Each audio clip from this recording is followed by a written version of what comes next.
Welcome friends to another r/malicious compliance video. Today we burn some bacon and some compliance. But first, a story from Annual Antics. If you don't like it, you can leave. Disclaimer, this isn't my story, it belongs to a colleague who says I can put it on the internet for some internet points. Some of the details may be a little lost or exaggerated. The background is two businesses, both alike in trade, in fair UK industrial estates, where we lay out our scene. From ancient deals break to new mutiny where new owner's blood makes old civil hands unclean. The story comes from an employee of Company A who manufactured product A, and across the industrial estate there was Company B who produced product B. Now both businesses had started up independently about 20 years previously. Both companies could have reversed engineered each other's products fairly easily and had most of the major machinery to begin production. However, both of the owners had met early on and came to a gentleman's arrangement where they each agreed not to produce each other's products, and would endorse each other's business if clients needed the other products. Both had pretty decent success, and there was a very friendly rivalry between the two companies. For example, they each had amateur football teams, local pub quiz teams, etc., but a lot of cooperation too, borrowing staff to fix each other's machines. However, all good things must come to an end. The owner of Company A was retiring and selling up. From what I can gather, the owner was a pretty decent bloke and had tried to put a all staff guaranteed their jobs for 12 months clause into the sale of the business. He'd had a few offers, including the owner of Company B, again, another decent bloke.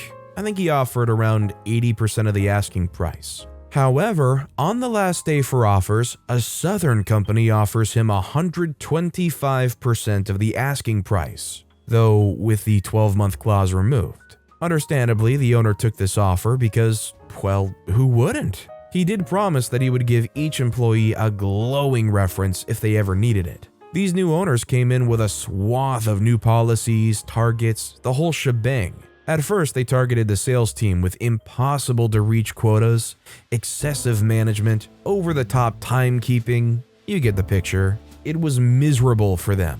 Understandably, most of the team, except two, had quit and been replaced by the time they refocused on the production team. First, they came with demands for faster production, then pushed hard against downtime, started buying in shoddier materials which increased wastage as they broke more often. At the same time, they shouted about wanting lower damage rates. They also wanted them to reverse engineer product B, which was done but deliberately at a snail's pace. Now onto the action. Let's introduce Tom. Tom was the manager of the entire production team of 14 staff. He'd been the first employee ever hired by the company and knew everything about everything in the business and was exceptionally good at his job. About 9 months since the takeover, the entire production team was dragged into a morning meeting with these new owners who proceeded to berate the entire team for being lazy, expensive, and useless blah blah blah. Eventually, Tom had had enough of it. He told them in no uncertain terms that the reason for damages going up was because of their worst materials, that pushing the staff without the downtime breaks was causing more staff fatigue, increasing illness and damaged goods, etc. He calmly rebuffed each and every criticism leveled at his team. This wound up the new owners who got increasingly frustrated with him. Eventually, the lead new owner shouted at him, "If you don't like it, you can always leave." So Tom left the room without another word. Everyone from the staff to the owners was completely shocked. Staff couldn't believe he'd abandoned them. Owners that anyone would be stupid enough to walk out. The meeting was finished about 10 minutes later. The staff returned to the production unit. Tom isn't there. His car is gone. He won't answer his phone. The next day, nothing. Vanished. Late in the afternoon the day after, the production assistant manager gets a text from Tom. It's brief. All staff, pub, 5:30. Intriguing. At 5:30, they all duly file into the pub, filled with mystery and excitement. Sitting in one of the large booths is Tom and a friend, the owner of Company B. Quickly seated and brought drinks, it turns out that when the owners told Tom to leave, he did. But he wasn't just prepared to leave it at that, no siree. Since the meeting, Tom had explained the entire situation to owner B, including they were trying to make his product, assumedly to compete and push him out of business. Owner B was not impressed. He had extended an olive branch of peace to the new owners at the start, but they refused to even speak to him, so with both axes to grind, they'd come to an arrangement.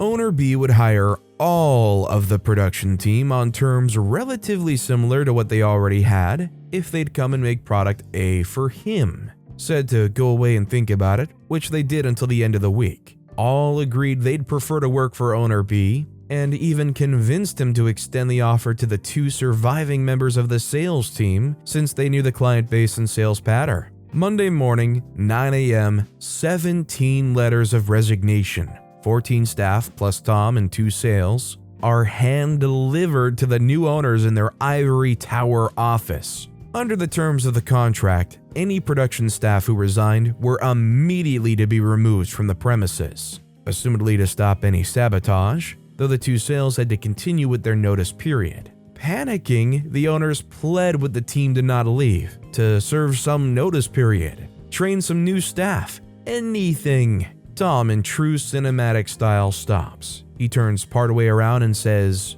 "I believe your last words to me were, if I didn't like it, I could always leave," and he walks out the door. Aftermath, Company A simply couldn't find anyone who could produce the products without any training. And since they had no idea on training anyone themselves, production came to a crashing and permanent halt. All of the orders became unfillable, so they had no choice but to cancel and were needed refund any orders placed. Their entire revenue stream just dried up. With no choice left, they had to shutter their business down. They had to sell off the machinery, a fair portion of which made a short journey across to Company B at knockdown prices. We did try to do some rough maths. Our best estimate is the new owners lost 60 to 70% of the money they'd invested in the business. The sales survivors managed to secure a vast majority of the previous business from Company A, including several of the canceled orders. With that secured, it meant most of the revenue started to flow into Company B, ensuring that the entire staff could continue to work there.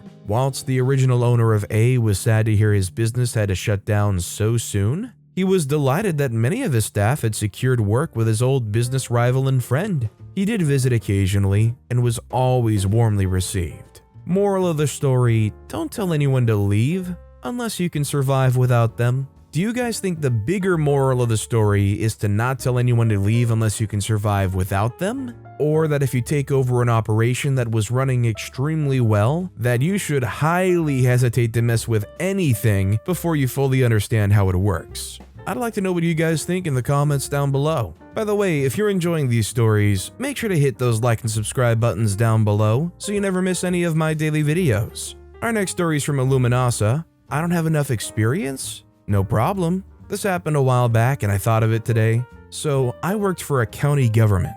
It was a small place, 15 employees at most. This led to all of us working over and covering days off and whatnot. The second shift sergeant asked me to cover his shift and supervise everyone, as I've been in the field for 10 years. No problem. I cover the shift, everything goes smoothly, and that was it. Until a week later, I was giving first shift sergeant a shift report, and I told him I'd be more than happy to cover seconds again and supervise as needed. The sergeant informed me that I did not have the experience to cover that shift, and I should leave it to him or another officer to handle it. No problem. Cue a few days later, second shift sergeant is needing help and coverage because he simply doesn't get a day off. I replied with, "I'm sorry. According to the first shift sergeant, I lack the proper experience to cover this. They recommend that you come to them for your coverage." For the next few months, I didn't come in on my days off, and I didn't cover any extra shifts, causing the first shift sergeant and his other guy to work endlessly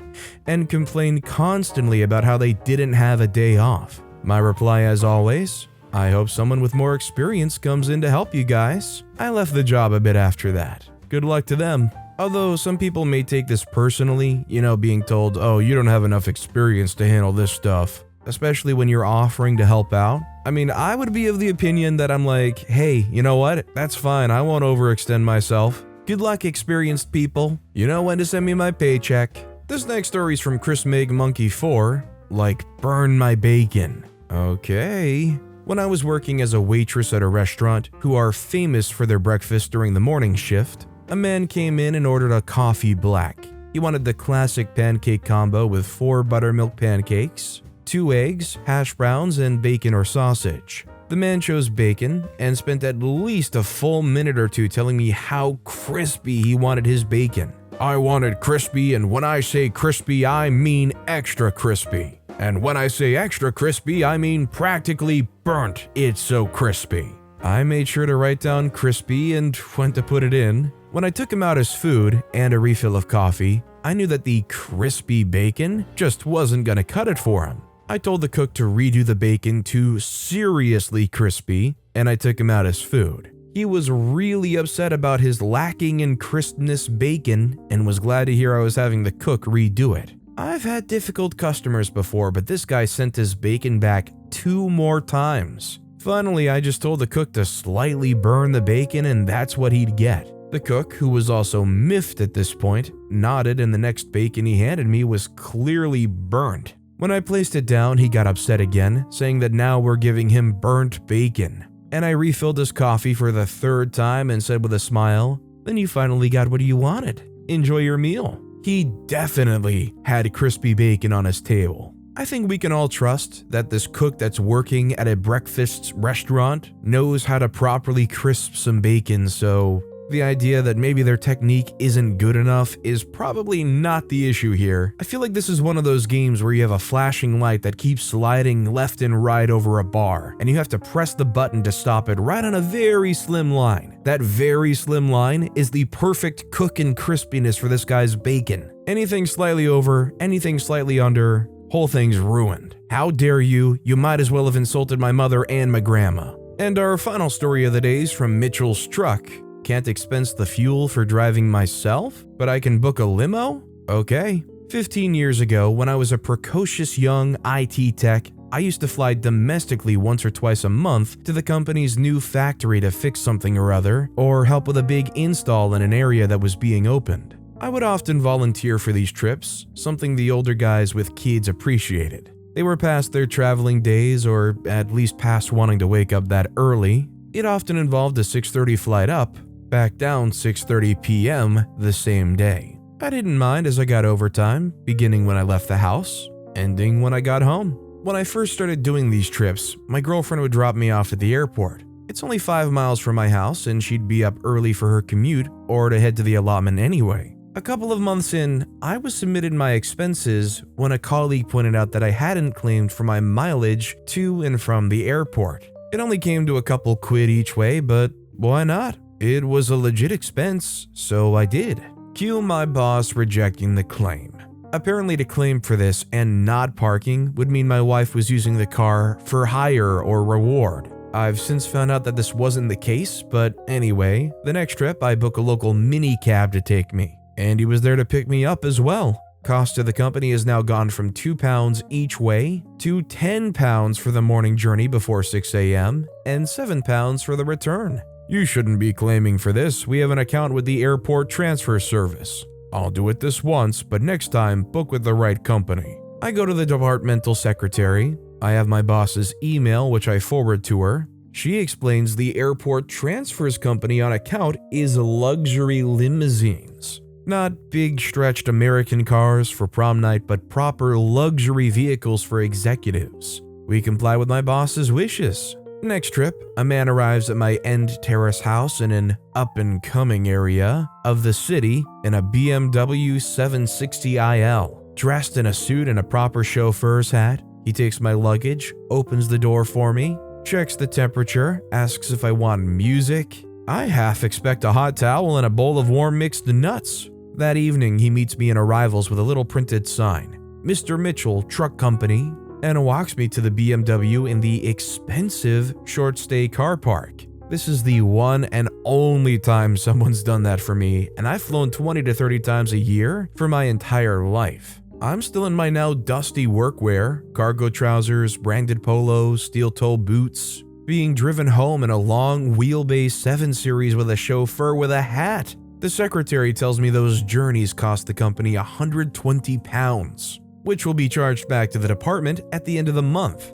When the boss finds out, he hurriedly asks the secretary to create a new policy, One that allows me to expense book a local mini cab. It's only when we need to lug some heavy gear up to the site that boss allows us to expense fuel on our own cars.